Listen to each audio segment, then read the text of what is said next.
حضرت محمد صلی اللہ علیہ وآلہ وسلم کی پیدائش ہاتھیوں کے واقعے کے 55 دن بعد اور حضرت عبداللہ کی وفات کے 6 ماہ بعد 12 ربیع الاول 22 اپریل 571 عیسوی کو مکہ مکرمہ میں شب ابی طالب میں ہوئی۔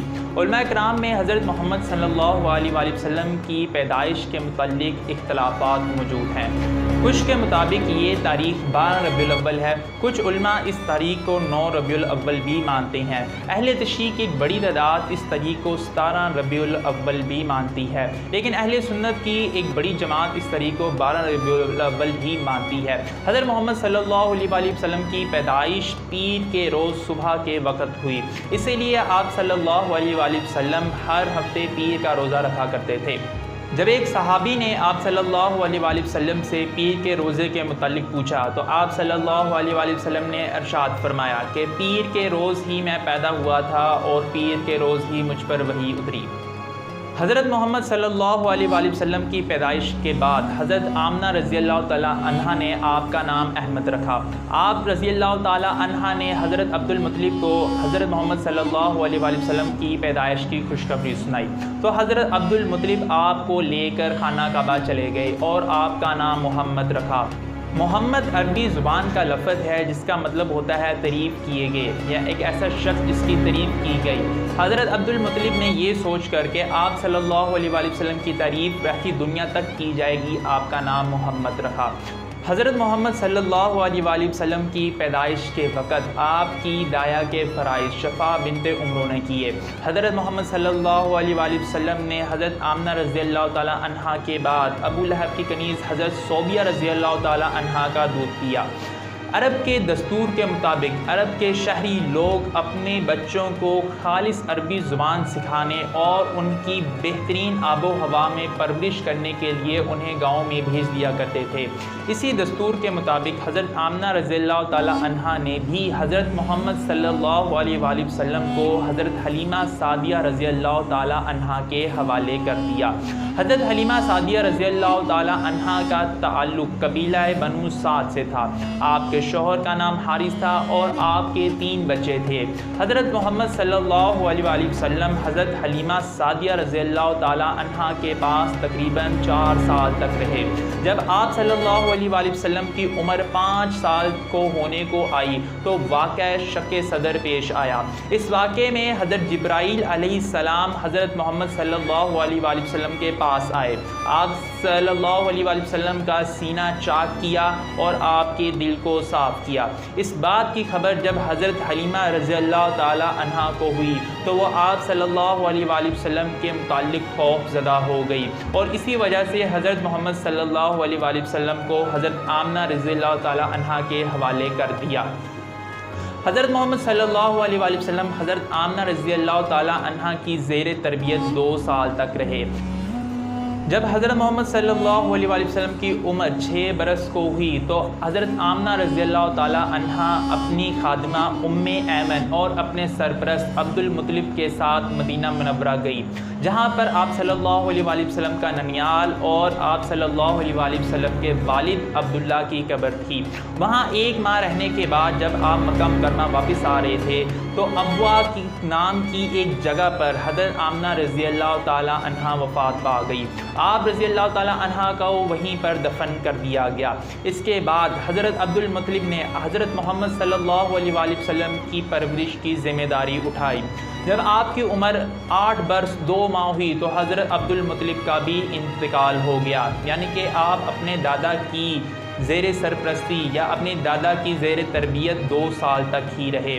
اس کے بعد حضرت عبد المطلب کی وصیت کے مطابق آپ صلی اللہ علیہ وآلہ وسلم کی پیدائش کی ذمہ داری بنو ہاشم خاندان کے نئے سربراہ اور آپ صلی اللہ علیہ وآلہ وسلم کے سگے چاچا ابو طالب نے اٹھائی۔ آپ صلی اللہ علیہ وآلہ وسلم کی پرورش حضرت ابو طالب نے 40 سال تک کی۔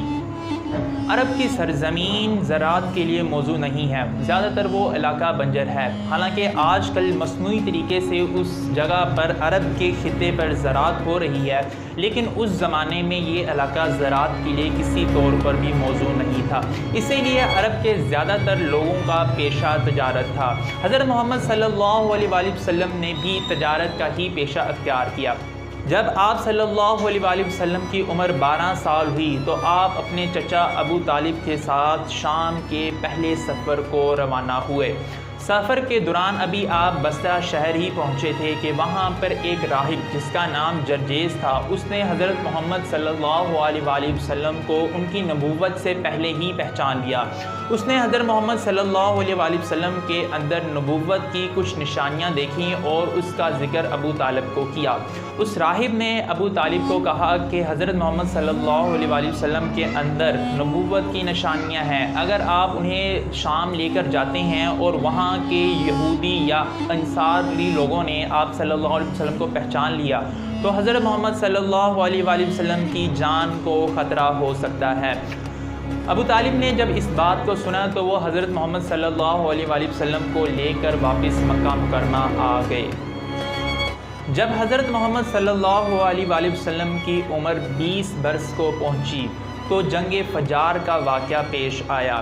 اس جنگ کو فجار کہنے کی وجہ یہ ہے کہ یہ جنگ حرمت والے مہینوں میں لڑی گئی۔ عرب کے لوگ 4 مہینوں میں لڑنا معیوب سمجھتے تھے۔ عرب کے لوگوں کے مطابق ذی القعدہ، ذی الحجہ، محرم اور رجب کے مہینے اللہ کے ہیں تو ان میں لڑائی حرام ہے، کیونکہ یہ لڑائی ذی القعدہ یعنی کہ حرم کے مہینے میں ہی ہوئی ہے، حرمت والے مہینے میں ہوئی ہے، اسی لیے اس جنگ کو جنگ فجار کہا جاتا ہے۔ اس جنگ میں ایک طرف قریش اور کنانہ کے قبائل تھے جبکہ دوسری طرف کیس اور گیلان کے قبائل تھے۔ اس جنگ میں قریش کا پلہ بھاری رہا۔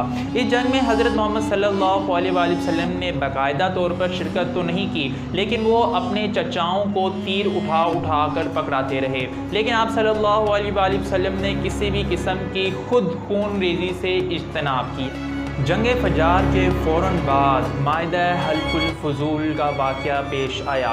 اس معاہدے کے مطابق قریش کے قبائل نے آپس میں یہ طے کیا کہ وہ مکہ مکرمہ میں ہر قسم کا امن برقرار رکھیں گے، کسی بھی شخص پر کسی بھی قسم کی کوئی ظلم و زیادتی نہیں ہونے دیں گے اور مسافروں کو ان کے تمام حقوق دیں گے۔ حضرت محمد صلی اللہ علیہ وآلہ وسلم نبوت سے پہلے اس معاہدے پر بہت زیادہ فخر کیا کرتے تھے۔ جب حضرت محمد صلی اللہ علیہ وآلہ وسلم کی عمر 25 سال کو پہنچی تو آپ کی امانت داری کا چرچا دور دور تک مشہور ہو گیا۔ لوگ چاہتے تھے کہ آپ صلی اللہ علیہ وآلہ وسلم ان کا سامان تجارت کے لیے لے کر جایا کریں۔ اسی طرح سے حضرت خدیجہ رضی اللہ تعالی عنہا نے بھی آپ صلی اللہ علیہ وآلہ وسلم کی امانت داری سے متعلق باتوں کو سنا۔ حضرت خدیجہ رضی اللہ تعالی عنہا قریش کی ہی ایک مالدار خاتون تھی۔ وہ بھی چاہتی تھیں کہ حضرت محمد صلی اللہ علیہ وآلہ وسلم شام میں ان کا سامان تجارت کی غرض سے لے کر جائیں۔ حضرت محمد صلی اللہ علیہ وآلہ وسلم نے ان کی بات مان لی اور ان کا سامان لے کر تجارت کی غرض سے شام کا اپنا دوسرا بڑا سفر کیا۔ حضرت خدیجہ رضی اللہ تعالی عنہا نے اپنے ایک غلام میسرہ کو بھی حضرت محمد صلی اللہ علیہ وآلہ وسلم کے ساتھ کر دیا۔ جب حضرت محمد صلی اللہ علیہ وآلہ وسلم تجارت سے واپس آئے تو حضرت خدیجہ رضی اللہ تعالی عنہا نے اپنے غلام سے حضرت محمد صلی اللہ علیہ وآلہ وسلم کے متعلق دریافت کیا۔ ان کے غلام نے انہیں بتایا کہ حضرت محمد صلی اللہ علیہ وآلہ وسلم انتہائی امانت دار آدمی ہیں اور جو باتیں آپ صلی اللہ علیہ وآلہ وسلم کے متعلق مشہور ہیں آپ صلی اللہ علیہ وآلہ وسلم ان پر پورا کھڑے اترتے ہیں۔ یہ سن کر حضرت خدیجہ رضی اللہ تعالی عنہا نے حضرت محمد صلی اللہ علیہ وآلہ وسلم کو نکاح کا پیغام بھیجا۔ جب حضرت محمد صلی اللہ علیہ وآلہ وسلم کو یہ پیغام ملا تو انہوں نے اس کا تذکرہ اپنے چچاؤں کے ساتھ کیا۔ ان کے چچاؤں نے حضرت محمد صلی اللہ علیہ وآلہ وسلم کو حضرت خدیجہ رضی اللہ تعالی عنہا سے شادی کرنے کی، نکاح کرنے کی اجازت دے دی۔ حضرت حمزہ رضی اللہ تعالی عنہ حضرت محمد صلی اللہ علیہ وآلہ وسلم کے نکاح کا پیغام لے کر حضرت خدیجہ رضی اللہ تعالی عنہا کے چچا عمرو بن اسد کے پاس گئے، جسے انہوں نے بخوشی قبول کر لیا۔ حضرت محمد صلی اللہ علیہ وآلہ وسلم کی نکاح کے وقت عمر 25 سال تھی جبکہ حضرت خدیجہ رضی اللہ تعالی عنہا کی عمر اس وقت 40 سال تھی۔ نکاح کے بعد حضرت خدیجہ رضی اللہ تعالی عنہ 25 سال تک زندہ رہیں اور 65 سال کی عمر میں انہوں نے وفات پائی۔ اس پورے عرصے کے دوران 25 سال کے دوران حضرت محمد صلی اللہ علیہ وآلہ وسلم نے کوئی بھی دوسرا نکاح نہیں کیا۔ حضرت محمد صلی اللہ علیہ وآلہ وسلم کی حضرت خدیجہ رضی اللہ تعالی عنہ سے 4 بیٹیاں اور 2 بیٹے تھے۔ اہل تشیع اس بات کو درست نہیں مانتے۔ ان کے مطابق حضرت فاطمہ رضی اللہ تعالی عنہ ہی حضرت خدیجہ رضی اللہ تعالی عنہ کی بیٹی تھی، باقی تمام حضرت خدیجہ رضی اللہ تعالی عنہ کی بھانجیاں تھیں۔ لیکن اہل سنت کی ایک بہت بڑی جماعت بلکہ تمام اہل سنت کا ہی اس بات پر اتفاق ہے کہ چاروں کی چاروں بیٹیاں اور 2 بیٹے حضرت خدیجہ رضی اللہ تعالی عنہ سے ہی تھے۔ واللہ اعلم۔ اس قسم میں ہم نے آپ لوگوں کے ساتھ حضرت محمد صلی اللہ علیہ وآلہ وسلم کی ابتدائی زندگی کے تمام اہم واقعات کو تفصیلاً بیان کیا۔ لیکن اگر آپ لوگ جاننا چاہتے ہیں کہ آخر تورات میں، زبور میں اور انجیل میں، تمام آسمانی کتابوں میں حضرت محمد صلی اللہ علیہ وآلہ وسلم کا تذکرہ کس طرح سے ہے اور کیا وجہ تھی کہ حضرت محمد صلی اللہ علیہ وآلہ وسلم پہاڑی سے کودنے کو بھی تیار ہو گئے تھے، تمام باتوں کا جواب ہم آپ کو دیں گے۔ لیکن the prophet series peace be upon ہم کی اگلی قسط میں ہمارے ساتھ رہیے گا۔ اللہ حافظ۔